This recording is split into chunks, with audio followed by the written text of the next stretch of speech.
Hello, good afternoon beautiful souls. Welcome to my channel. എല്ലാവർക്കും സുഖമാണെന്ന് വിശ്വസിക്കുന്നു.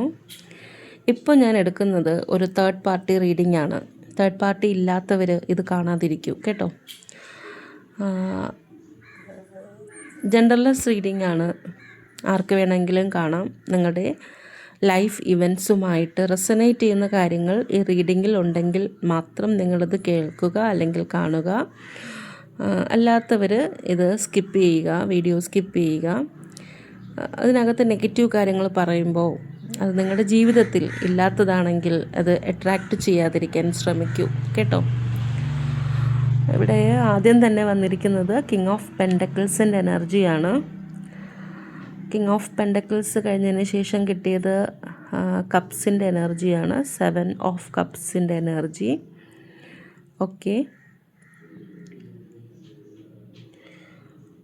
പെൻഡക്കിൾസ്, കപ്സ്, അത് കഴിഞ്ഞിട്ട് ഓക്കെ 8 ഓഫ് കപ്സിൻ്റെ എനർജി. കപ്സ് ആണല്ലോ ഒരുപാട്. ഇത് അവർ തമ്മിലുള്ള എനർജിയാണ് കേട്ടോ. നിങ്ങളുടെ ആളും നിങ്ങൾ തേർഡ് പാർട്ടി എന്ന് വിചാരിക്കുന്ന ആളും തമ്മിലുള്ള എനർജിയാണ്. നമുക്ക് നോക്കാം. 8 ഓഫ് കപ്സിൻ്റെ എനർജി വന്നതിന് ശേഷം പിന്നെ വന്നിരിക്കുന്നത് കിങ് ഓഫ് കപ്സിൻ്റെ എനർജിയാണ്. ഓക്കെ, കിങ് ഓഫ് കപ്സിൻ്റെ എനർജിയാണ്.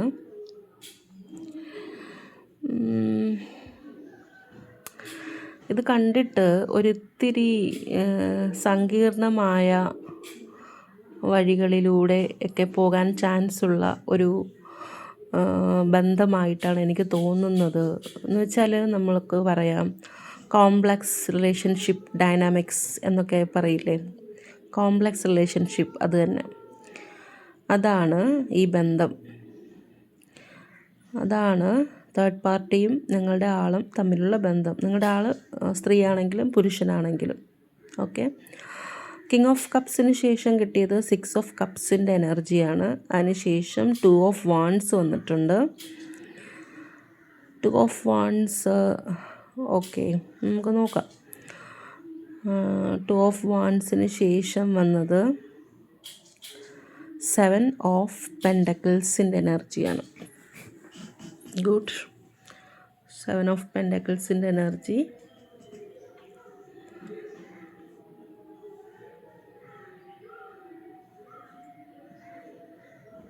ഒരു കാര്യം പറയാൻ മറന്നു. ഓക്കെ, 7 ഓഫ് പെൻഡക്കിൾസിൻ്റെ എനർജിക്ക് ശേഷം വന്നത് ജസ്റ്റിസിൻ്റെ കാർഡാണ്. ഓക്കെ, ആയിക്കോട്ടെ. ഗുഡ്. ദ ജസ്റ്റിസിൻ്റെ കാർഡ്. ഓക്കെ, ഒരു കാര്യം പറയാൻ മറന്നു. എല്ലാ വനിതകൾക്കും എൻ്റെ വനിതാ ദിന ആശംസകൾ കേട്ടോ. രാവിലെ പറയാൻ മറന്നു ഞാൻ. Thanks for wishing me also.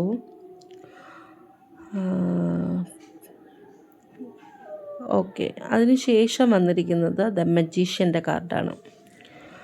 മജീഷ്യനാണ് ജസ്റ്റിസിന് ശേഷം വന്നിരിക്കുന്നത്. പിന്നെ വന്നിരിക്കുന്നത് 4 ഓഫ് പെൻഡക്കിൾസ് ആണ് വന്നിരിക്കുന്നത്. Okay, king of pentacles, 7 of cups, 8 of cups, king of cups, 6 of cups, 2 of wands, 7 of pentacles, justice, the magician, 4 of pentacles.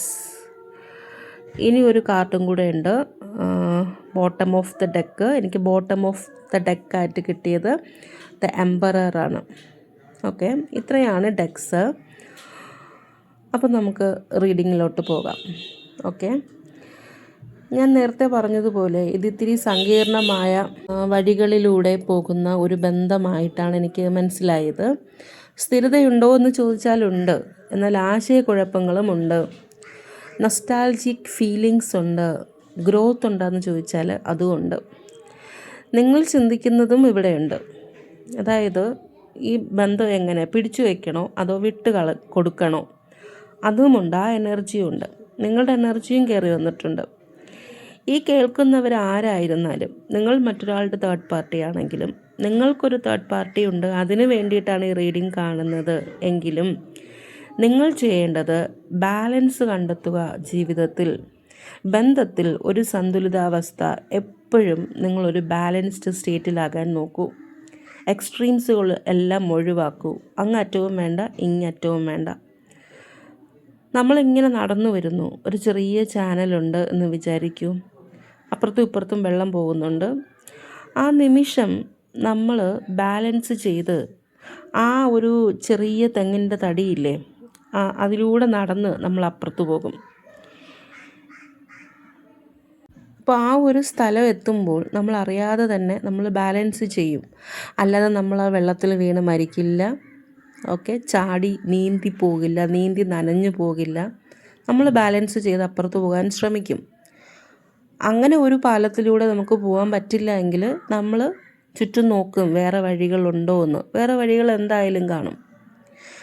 അപ്പോൾ അതുപോലെ ആയിരിക്കണം നമ്മുടെ ജീവിതത്തിൽ.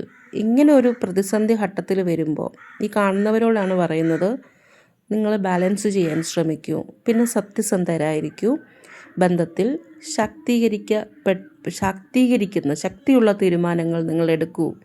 അതാണ് ഇവിടുത്തെ യൂണിവേഴ്സിൻ്റെ എനർജി നിങ്ങൾക്ക് തരുന്ന അഡ്വൈസ് എന്ന് പറയുന്നത്. നമുക്കിനി ഓരോന്നായിട്ട് നോക്കാം. ഇവിടെ തേർഡ് പാർട്ടിയെ നിങ്ങളുടെ ആൾ ഒരു സ്റ്റേബിളായിട്ടുള്ള, പ്രാക്ടിക്കലായിട്ടുള്ള, വിശ്വസനീയമായ ഒരാളായി കാണുന്നു എന്നാണ് എനിക്ക് മനസ്സിലായത്. അങ്ങനെ ചിന്തിച്ചാണ് ആൾ കാര്യങ്ങൾ മുന്നോട്ട് നീക്കുന്നത്. തേർഡ് പാർട്ടിയുടെ എനർജി നോക്കുമ്പോൾ 7 ഓഫ് കപ്സ് ആണ്. ആശയക്കുഴപ്പത്തിൽ അവർക്ക് വേറെയും ഓപ്ഷൻസ് ഉണ്ട് എന്നാണ് മനസ്സിലായത്. അവർക്ക് കാര്യങ്ങളിൽ ഒരു അൺസർട്ടനിറ്റി ഉണ്ട്, അല്ലെങ്കിൽ ഒരു അൺക്ലിയർ ആണ്.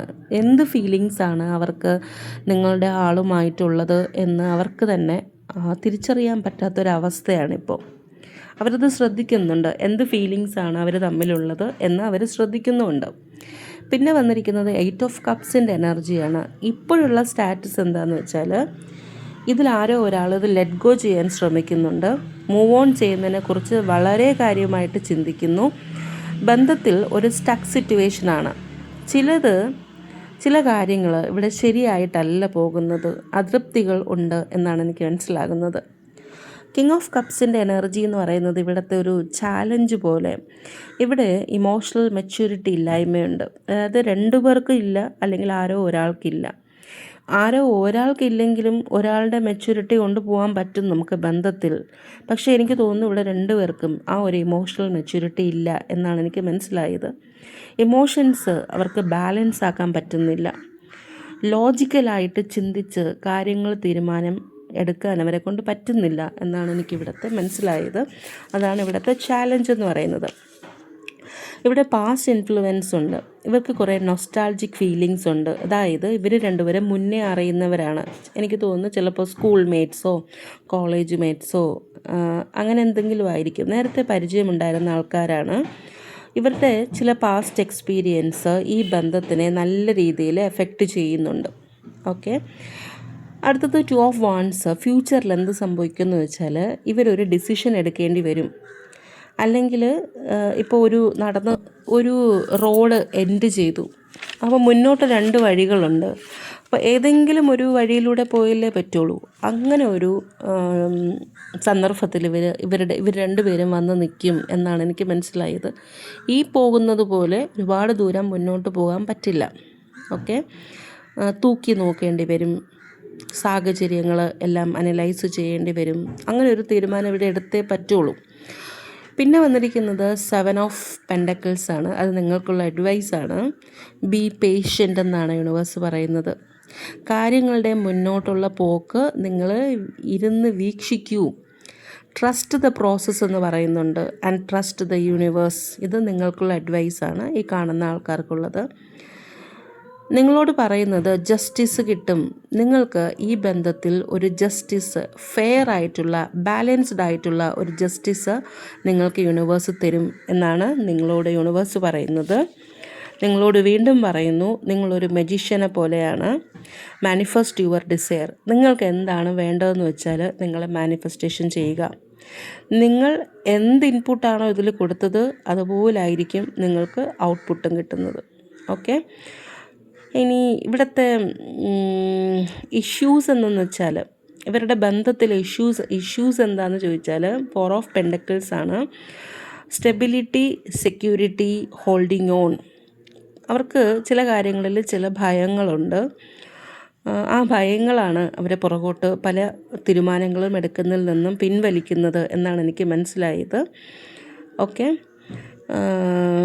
ബോട്ടം ഓഫ് ദ ഡെക്കിൽ വന്നിരിക്കുന്നത് ദ എംപററാണ്. ഇത് ഈ ബന്ധത്തിൽ ഒരു റോള് ഇനിയും ഡിഫൈൻ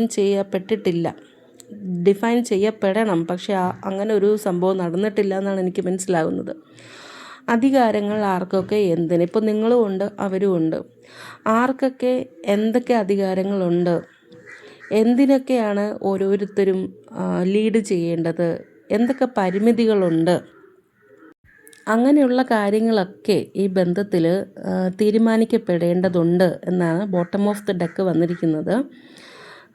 യൂണിവേഴ്സ് പറയുന്നത് നിങ്ങളോട്, ഈ കാണുന്നവരോട് പറയുന്നത് take charge of your relationship എന്നാണ്. നിങ്ങൾ വിവാഹിതരാണെങ്കിൽ അല്ലെങ്കിൽ അതുമാതിരി ഒരു ബന്ധമാണെങ്കിൽ take charge of your relationship. നിങ്ങൾ തീരുമാനിക്കൂ നിങ്ങൾക്ക് എന്താണ് വേണ്ടതെന്ന് വെച്ചാൽ ഇമോഷണൽ ബാലൻസ് ആക്കി കാര്യങ്ങൾ ചിന്തിച്ച് മനസ്സിലാക്കി നിങ്ങൾക്ക് ആവശ്യമുള്ള കാര്യങ്ങൾ മാനിഫെസ്റ്റേഷൻ ചെയ്തെടുക്കൂ. നിങ്ങൾക്ക് അതിനുള്ള ശക്തിയുണ്ട് എന്നാണ് യൂണിവേഴ്സ് പറയുന്നത്. ഓക്കെ, സോ അത്രയേ ഉള്ളൂ ഇന്നത്തെ റീഡിംഗ്. വീണ്ടും ഒരു റീഡിങ്ങുമായിട്ട് കാണുന്നത് വരെ നന്ദി, നമസ്കാരം. Thank you.